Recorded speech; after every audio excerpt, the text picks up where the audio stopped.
Braveheart is one of the most beloved historical epics ever made.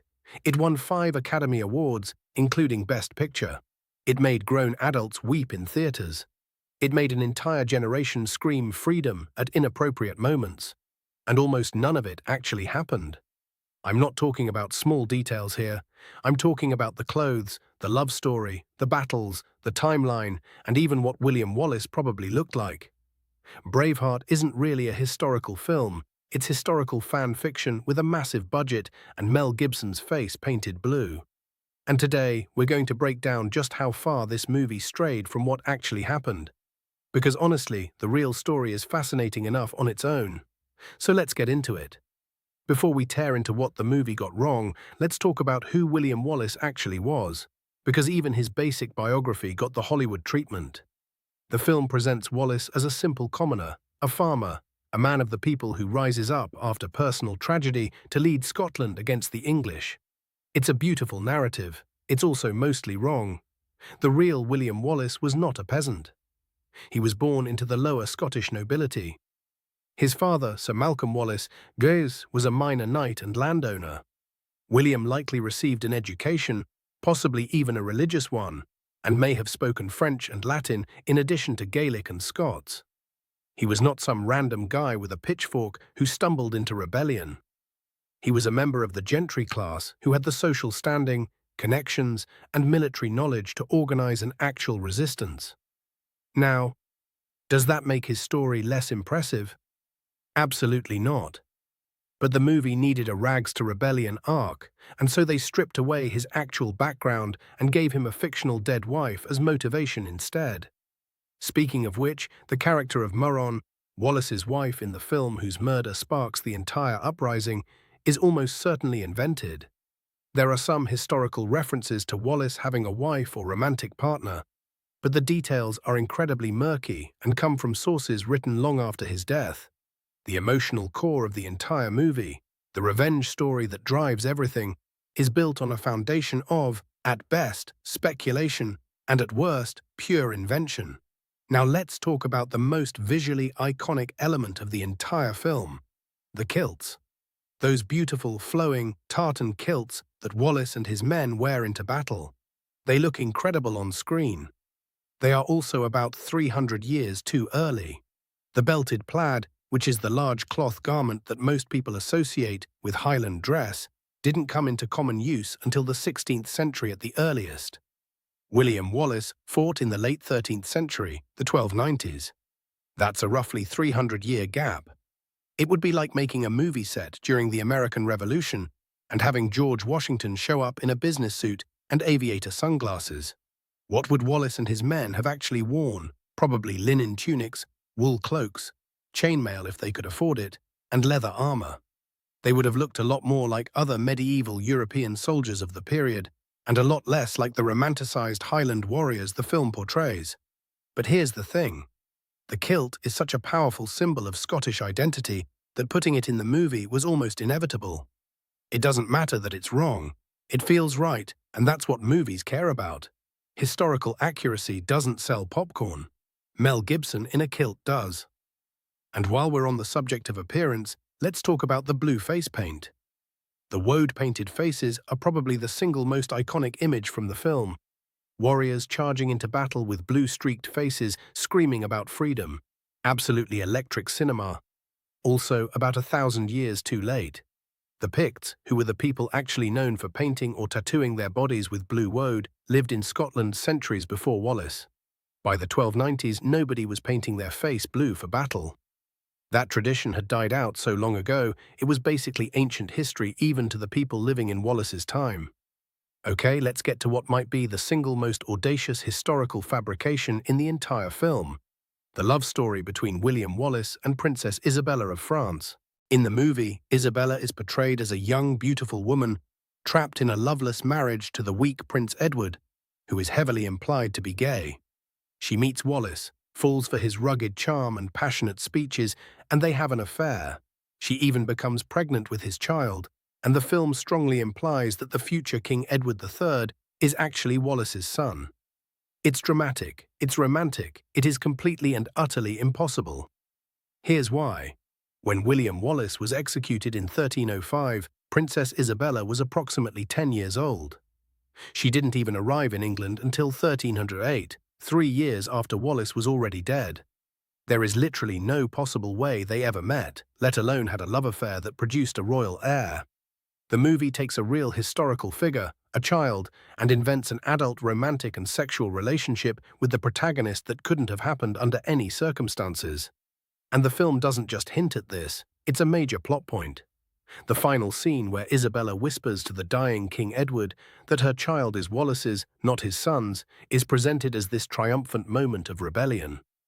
In reality, it's pure fantasy, it's fan fiction, there's no other way to describe it. Now, the real Isabella of France was actually a fascinating historical figure in her own right. She eventually led a rebellion against her husband Edward II, deposed him, and effectively ruled England as regent for her young son. She was known as the She-Wolf of France, and her real story is arguably more dramatic than anything the movie invented. But that's a video for another day. Let's talk about the military history, because this is where things get both frustrating and kind of hilarious. The Battle of Stirling Bridge in 1297 was William Wallace's greatest military victory.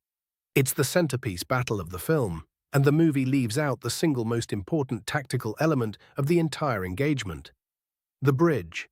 In real life, the English army had to cross a narrow wooden bridge over the River Forth to reach the Scottish position. Wallace and his co-commander Andrew Moray, who the film basically erases from history, waited until a portion of the English forces had crossed and then attacked, cutting them off from reinforcements. The English soldiers who had crossed were trapped, outnumbered on the wrong side of the river, and slaughtered. It was a brilliant tactical victory built entirely around the bridge as a choke point. In the movie, they just fight in an open field. They literally removed the bridge from the Battle of Stirling Bridge. When asked about this, the production team reportedly said that the bridge got in the way of the battle choreography, which is an incredible sentence when you think about it. The bridge was inconvenient for filming, so they just deleted the most important strategic element of one of the most famous battles in Scottish history. Andrew Moray, by the way, deserves a mention here.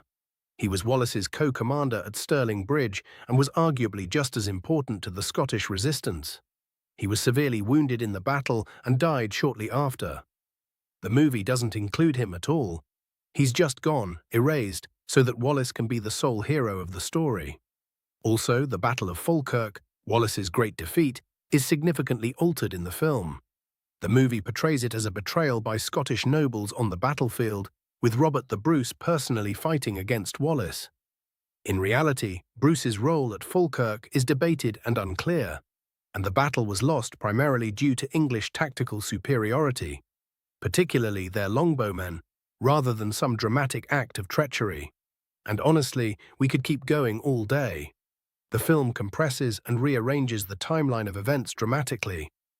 It portrays Robert the Bruce as a weak, indecisive figure manipulated by his scheming father, when in reality, Bruce was a complex political operator who eventually became one of Scotland's greatest kings. The depiction of the prima nocta, the supposed right of English lords to sleep with Scottish brides on their wedding night, is almost certainly a myth. Most historians agree there's no credible evidence this was ever an actual practiced law in medieval Scotland or England. It's a plot device to make the English seem as villainous as possible. And it works dramatically, but it's not real history. Edward I, Longshanks, while certainly a ruthless and formidable king, is turned into an almost cartoonish villain in the film. The real Edward was a sophisticated ruler, a legal reformer, and a military strategist. He was absolutely brutal towards Scotland, no question, but the film's portrayal flattens him into a one-dimensional tyrant. And Wallace's execution, while genuinely horrific in real life, is dramatized and altered for the film. He was indeed hanged, drawn, and quartered, but the scene in the movie is choreographed for maximum emotional impact rather than historical accuracy.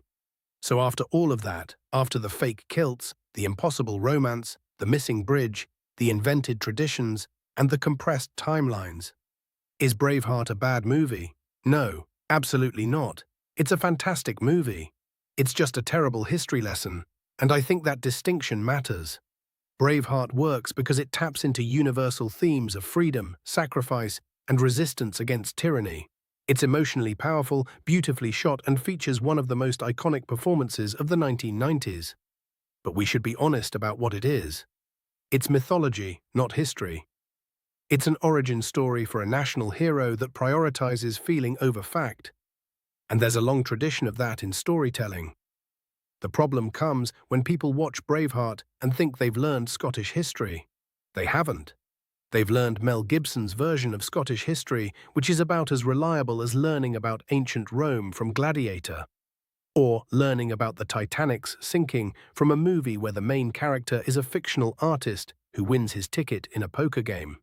The real story of William Wallace, the actual historical events of the Scottish Wars of Independence, the real Robert the Bruce, these are stories that deserve to be told accurately, and they're every bit as compelling as what Hollywood invented. If anything, the truth is more interesting, because it's messier, more complicated, and more human. So the next time someone tells you Braveheart is their favorite historical film, just smile, nod, and maybe gently point out that the bridge was kind of important. If you enjoyed this video, please hit that like button. It really does help the channel more than you might think.